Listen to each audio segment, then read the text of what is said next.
Good morning, ladies and gentlemen. Sorry it's been a few days since I last posted an update to Dr. Sayers Teaches Something.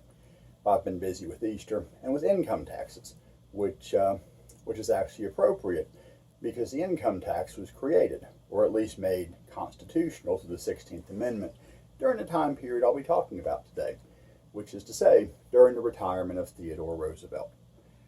Now, before we're talking about his retirement, though, it is important to discuss how much he had to retire from. Theodore Roosevelt led a very full life. He was born to wealth, to privilege in New York City. He went on to Harvard, where he excelled in academics and athletics. From there, he entered a career in New York politics, serving in the state legislature, before suffering an enormous personal tragedy. His wife and his mother died on the same day when he was in his early 20s. And he responded to this loss as a man should respond to such a loss. He never spoke of it again, went out west, and became a cowboy. He spent a few years in the Dakotas, building a large ranch and exploring the outdoors. He loved to hunt, he loved to fish, he loved to camp. Indeed, he wrote about his exploits in one of his many best-selling books, The Life of a Ranch Man. He hunted down criminals, forced them to build a raft and sail back down the river to civilization. He fought men in bars who made fun of his glasses or the way he spoke. Some of the cowboys called him "Hasten forward swiftly there," because that's once how he told some men to hurry up. Of course, most famously, he's known as Teddy, which is not a nickname he actually liked very much himself. His family usually called him Thee, as short for Theodore. But as he became a politician, he wasn't going to argue with anyone who called him Teddy, as long as they voted for him. He was also, I believe, the first president to be widely known by his initials, as TR, not having a middle name. Of course, since then, quite a few other presidents have been known by their initials. There was FDR, JFK, LBJ. In his day, HST was often known by his initials, although we usually recall him as Truman now. HST didn't stick for him. And of course, in this century, people of the right age will remember W. I'm not sure if the history books will remember George W. Bush in that way or not. TR, though, after a couple years as a rancher, saw his herds destroyed in the Great Die-Up, the terrible winter of 1886 to 87, which killed about 90% of the cattle in the northern plains.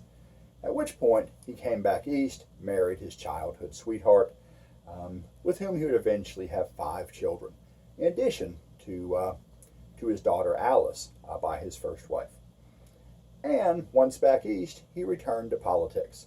He became police commissioner for New York City, where the police hated having him as their boss because he would go around the city at all hours of the night, making sure the police were actually on the beat, doing their job, and not having a snack or taking a nap in the local coffee shops.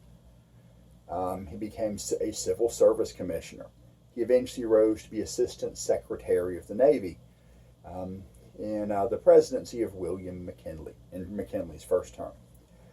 As tension grew with Spain, who had valuable colonies close to the United States in Cuba, Puerto Rico, and also some in the distant Pacific close to Asia, where they might make good trading posts or military bases.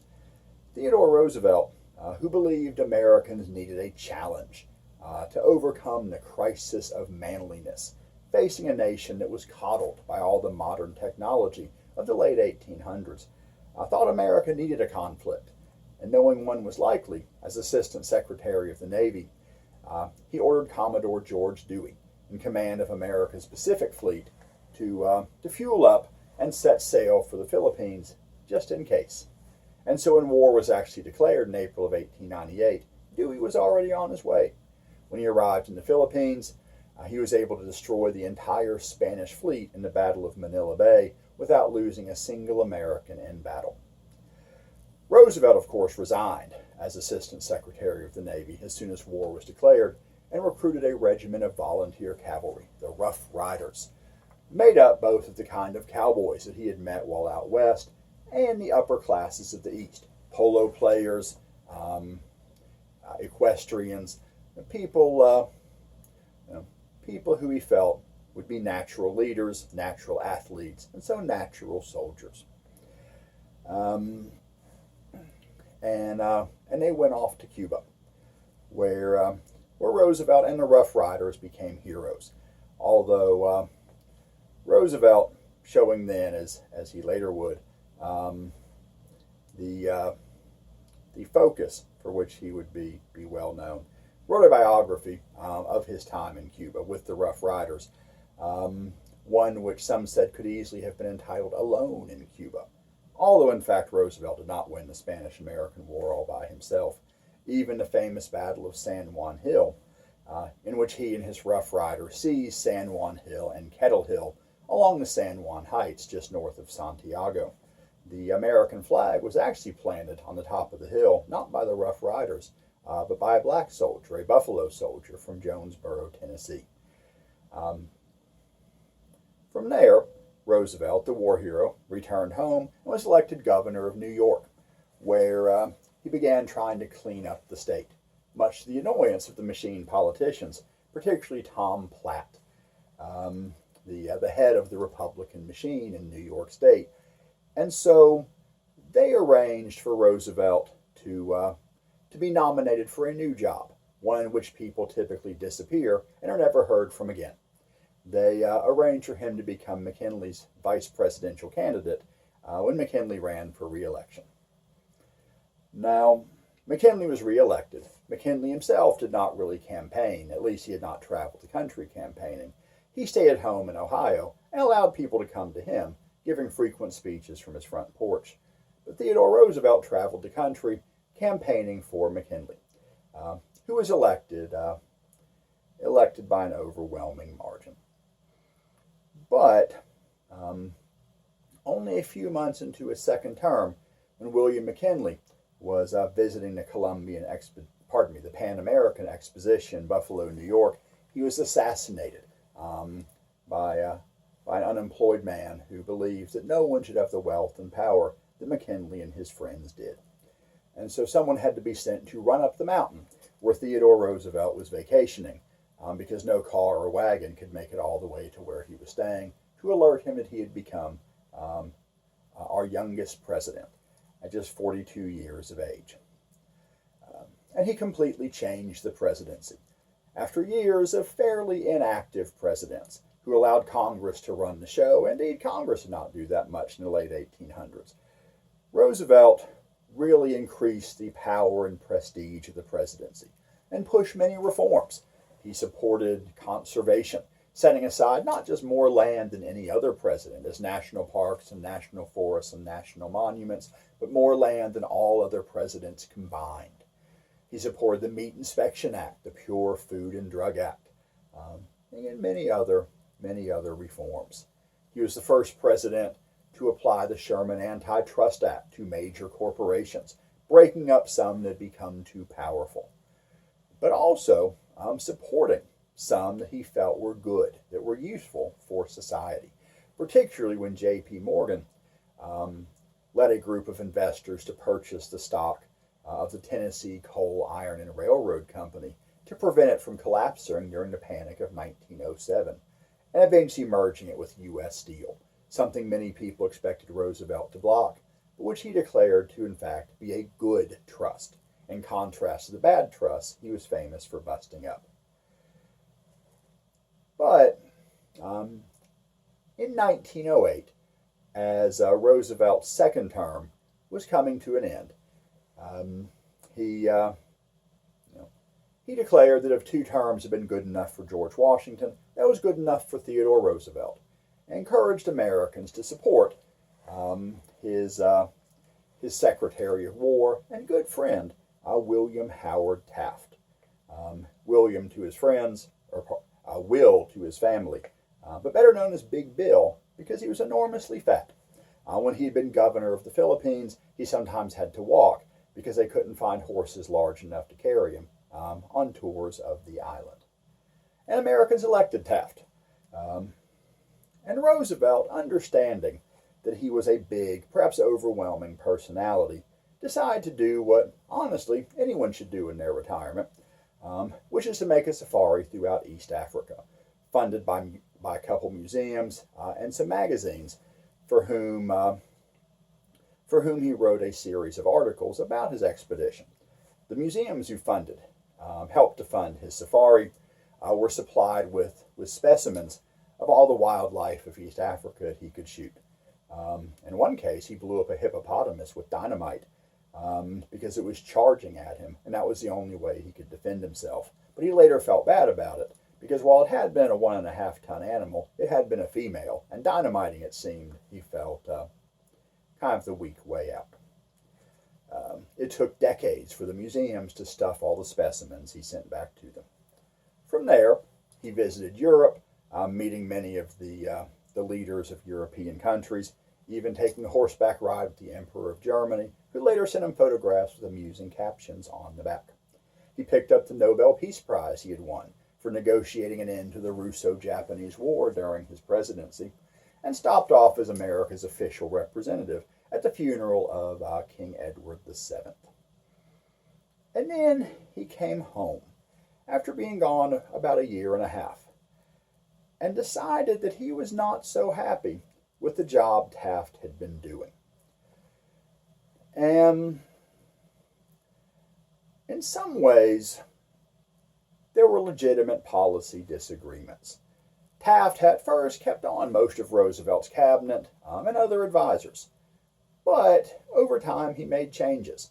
Fairly early on, he replaced Roosevelt's Secretary of the Interior, a son of the late President Garfield, with a different secretary who was less supportive of conservation. When the chief forester Roosevelt had appointed, Gifford Pinchot, criticized the new Secretary of the Interior quite publicly, Taft fired Pinchot, who had been an important advisor and friend to Roosevelt. And so Roosevelt both disagreed with that decision and took it very personally. Furthermore, while Roosevelt had busted a number of trusts, he preserved some too, saying there were good trusts and bad trusts. And making that decision, he had gone with his heart. Taft, though, was a lawyer, so he had no heart. I kid, of course. Taft was, in fact, a very empathetic man.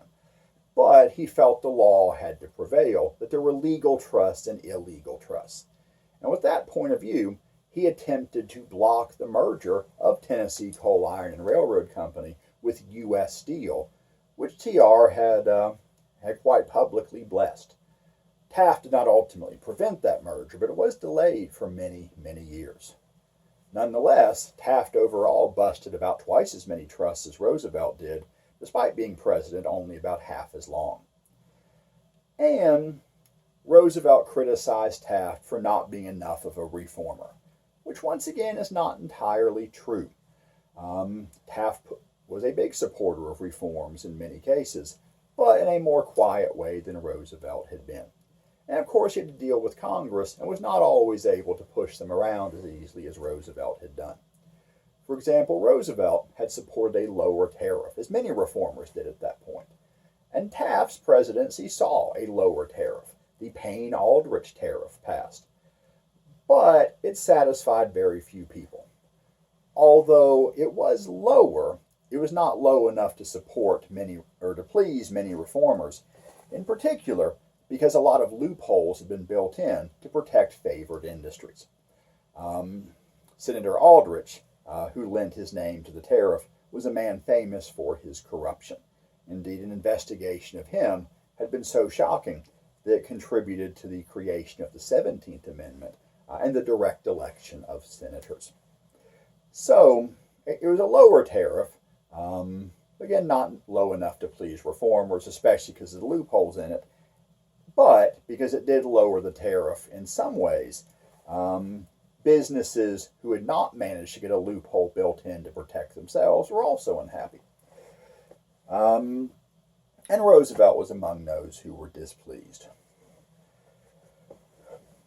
Still, I think the biggest thing, and I hate to say this because I think it reflects poorly on Roosevelt, whom otherwise I really like, I really think Roosevelt missed the spotlight. he enjoyed being the center of attention. His daughter Alice, who would have known, said of her father that he liked to be the corpse at every funeral and the bride at every wedding, always the center of attention. And he missed that, I think. And so he began to criticize Taft, which hurt Taft badly. On a very personal level, the two having at one point been very good friends. And Taft, who was never slim and was a bit of a stress eater, packed on about 100 pounds as president. There's a famous legend that he got stuck in the White House bathtub, which in fact is probably untrue. Again, he got up to around 350 pounds. Although he would joke, he once said that on a streetcar he stood up and gave his seat to three ladies. Now, after leaving the presidency, he went on a low-carb diet, lost about 100 pounds, although he would still have to have a special seat built in the auditorium of Columbia University when he served as president of that institution. But wanting to, as he saw it, put the country back on a more reforming path and make himself, again, the center of attention, Roosevelt in 1912 tried to get back the Republican nomination for the presidency. But this was ultimately unsuccessful. Well, again, Taft was rather a reformer. Conservative and moderate Republicans stood with him because Roosevelt was becoming much more outspoken, much more radical in his desire for reform, even promoting a scheme for national health insurance, for example. When Republicans nominated Taft to run for another term as the Republican candidate, Roosevelt did not give up.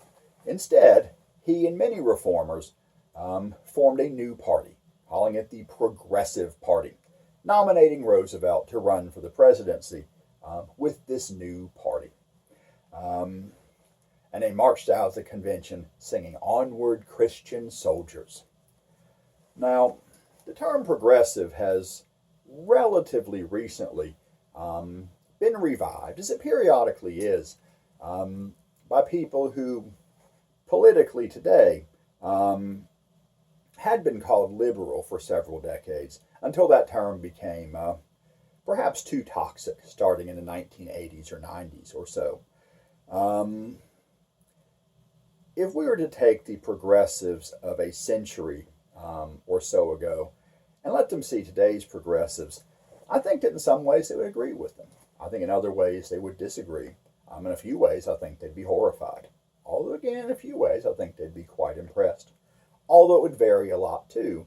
The progressives then being a pretty wide-ranging movement. So that while there was a progressive party, there were progressives who were not members of that party. And so it can be a bit confusing to speak of progressives as a movement or progressives as members of that party. But fortunately, we rarely have to. Because pretty early in his campaign, someone asked Theodore Roosevelt about his health. Because while he was famously athletic, he was not quite the man he had been. Like many athletic men, he'd begun to go a bit to flab in his 50s. Just a bit, but still. Furthermore, his he'd been in a carriage accident. He was hit by a trolley, I think, which had hurt him pretty bad as president. While he was in the White House, he would sometimes invite visitors to box with him. He had a particularly skilled boxer visit once and said, I used to box at Harvard. Let's go a couple rounds. With the result that he got hit so bad in the face that he was blinded in one eye. And of course, Roosevelt's vision was always pretty poor anyway. So they inquired about his health, but he said, I feel as fit as a bull moose. And so Roosevelt's Progressive Party is often remembered as the Bull Moose Party. The Democrats nominated Woodrow Wilson, himself a progressive, at the time governor of New Jersey, who'd been put in that position in part by more corrupt politicians who wanted to put a good face on New Jersey politics, and then were shocked that having put an honest man in that position, he continued to be an honest man. Wilson certainly has his flaws, but he stood firmly by what he believed in. And so there were three major candidates in the presidential election of 1912. Actually, four serious candidates, fairly serious, as the Socialist Party nominated Eugene V. Debs for his fourth, but not last, run for the presidency. So we had really four major candidates, all of them by today's standards fairly liberal, at least in many ways, although certainly not all. And all of them campaigned. I believe the first time every major candidate actively campaigned. Prior to that, that being seen as kind of undignified, kind of inappropriate for a presidential candidate, almost too much like begging. And Roosevelt did particularly well. He was very warmly received around the country,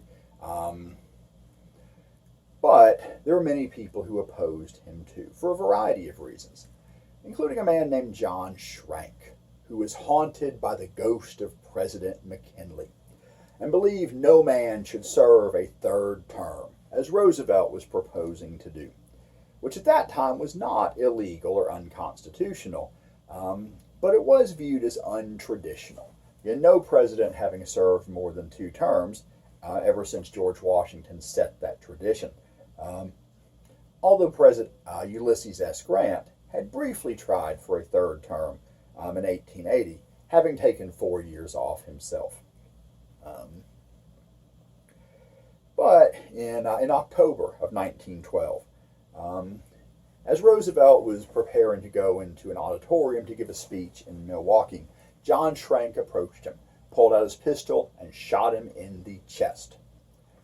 Now, this would discourage a lot of people, but this is Theodore Roosevelt. And so while his advisors wanted him to, go to the hospital or something, Roosevelt said he had come to give a speech and insisted on going in. Because although he'd been shot, it was a cold day there, a cold evening there in Milwaukee, so he was wearing a heavy overcoat over a regular coat. Inside his coat pocket, he had his speech, 50 pages, typed and double-spaced, and folded over double. The bullet went through his overcoat, through his regular coat, through all 50 pages of his speech, really 100 pages because it was folded over, through his steel spectacles case, because he always carried several spare pairs of glasses because even before he was totally blinded in one eye, his vision was terrible. It must have been really terrifying to be one of his neighbors when he was young. He took up shooting as a hobby before he learned he needed glasses. It's amazing he hit anything, or at least anything he meant to hit. So the bullet went through several pairs of glasses in the steel spectacle case, through his vest, through his shirt, and into the musculature of his chest. But he insisted on going in to speak. He walked on the stage and said, "I do not know if you fully understand this, but I have just been shot. But it takes more than that to kill a bull moose." And he pulled back his coat to show the blood spreading over his shirt. He also showed his speech, which had been shot through, and apologized that he would now have to give a much shorter speech because that one had been destroyed. He gave his speech and then agreed to go to the hospital, where he spent a week or so recovering in what should have been the last couple weeks of his campaigning. And perhaps the loss of those couple weeks prevented him from winning, although I think what really kept him, and of course Taft, from winning was that the two of them split the Republican vote. Now Roosevelt did quite well, came in second, the only time a third party has defeated a candidate of one of the two major parties. Poor Taft only won, I think, 2 states. But although some progressive Democrats did side with Roosevelt's Bull Moose Party, most Democrats, whether progressive, moderate, or conservative, stayed with their candidate, Woodrow Wilson. And it is worth pointing out that in those days both major parties had conservative, moderate, and liberal members. Indeed, sometimes conservatives of both parties would work together to contain the liberals of their own parties, or the reformers of the two parties would work together to push through changes opposed by conservatives in their own parties. So in some ways, compromise and meaningful debate was much more possible then than it seems to be today.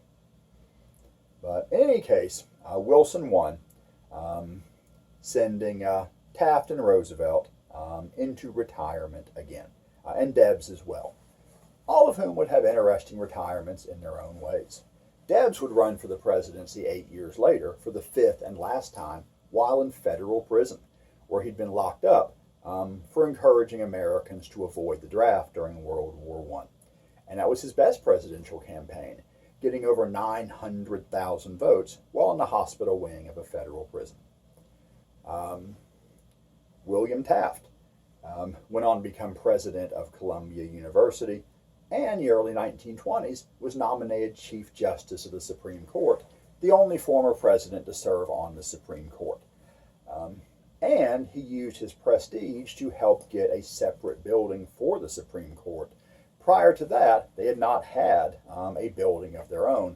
They'd mostly met in the basement of Congress, which, to be sure, was a nice basement, but a basement nonetheless, not really imparting to the Supreme Court the dignity it probably deserves, or recognizing the separation of powers that are supposed to be so important to our constitutional system. Indeed, as Chief Justice of the Supreme Court, Taft would later swear in a presidents in his own right. Herbert Hoover, I know, and I believe Calvin Coolidge as well. Roosevelt, also forced into retirement, would fund his retirement again, partly through writing. He would also take up jiu-jitsu, deciding he was too old for boxing. But he would also, and as you ought to consider in your retirement, go to South America, where he would explore an 800-mile-long tributary of the Amazon River, which had never before been fully explored, a river known at the time as the River of Doubt. His expedition began with over 100 men. Many turned back fairly on. Others died of disease, or were eaten by piranhas, or were drowned, or simply lost. Some were killed by Stone Age Indians with spears, Indians who had never seen an outsider before. Many died of malaria or yellow fever. Roosevelt himself contracted one of those mosquito-borne diseases and barely survived. But he and his second son Kermit did make the entire trip, which, when he tried to explain it to groups afterwards, many believed his story was impossible because it seemed so extraordinary, until the Brazilian army supported his story. Indeed, Brazil renamed the River of Doubt the Rio Roosevelt. From there, Roosevelt returned to the United States, where he criticized President Wilson for avoiding involvement in the First World War, describing him as a mollycoddle.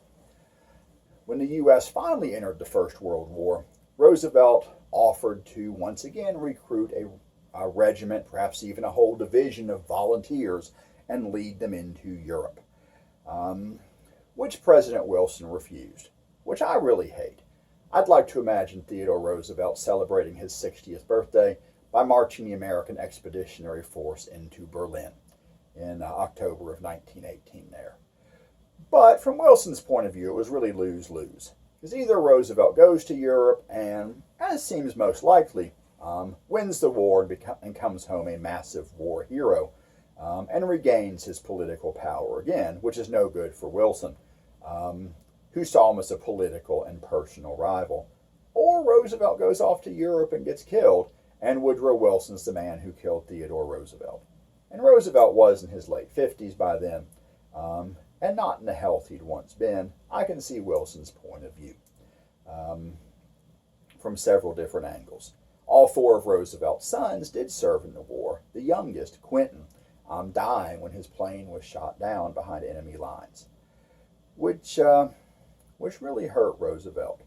Indeed, just about a year after the war ended, shortly before his 61st birthday, Roosevelt died in his sleep as his heart failed him.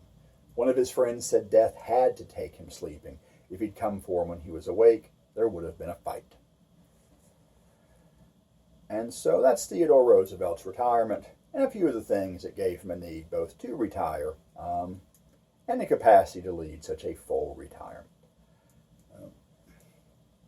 one again I would recommend to all, as Theodore Roosevelt encouraged a strenuous life and a life of muscular Christianity.